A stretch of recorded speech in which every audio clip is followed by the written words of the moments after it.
কোনো রকমের বেসরকারি বিবাহ বা কোনো উৎসব উপলক্ষে কোনো আলোকসজ্জা করা যাবে না।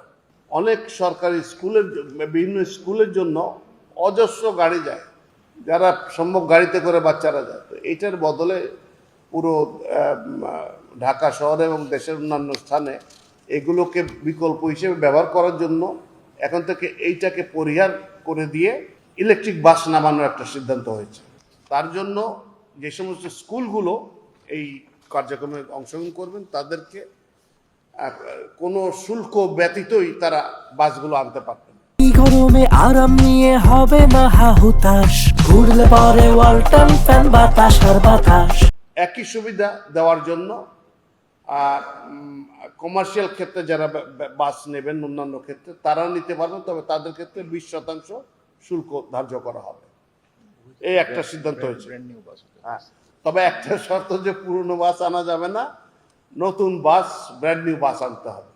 এই জিনিসগুলো আছে। আর এছাড়া বেশ কিছু আরো কিছু কিভাবে আমরা এই জায়গাতে আরো সরকারের কর্মকাণ্ড এবং আপনার ইকোনমি তো অনেক জটিল, সেগুলোর ভিতরে আর কি জিনিস করা যায় সেগুলোর জন্য সরকারের প্রচেষ্টা আরো অব্যাহত থাকবে, সে ব্যবস্থা করা হচ্ছে।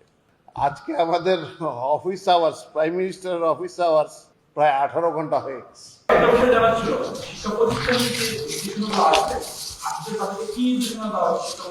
না, এটা তো এই সময়টার ভিতর তারা করবেন। রোববার থেকে কিছু কিছু ক্ষেত্রে আলোচনার দরকার আছে, কারণ ওগুলো তো সব ক্লাসে সব রকমের ব্যবস্থা হবে না। তো সেই কনসালটেশনগুলো আশা করছি রবি সোমবারের মধ্যে হয়ে যাবে।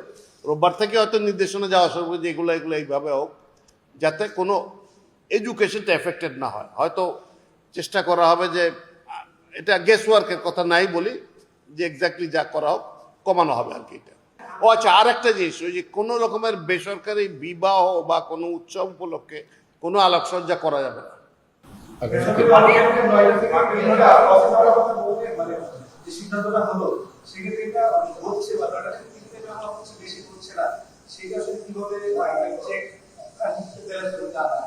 এগুলো যারা ওই বেসরকারিতে চাকরি করে তারাই খবর দিয়ে দিবে যে আমাদের এখানে পালন হচ্ছে।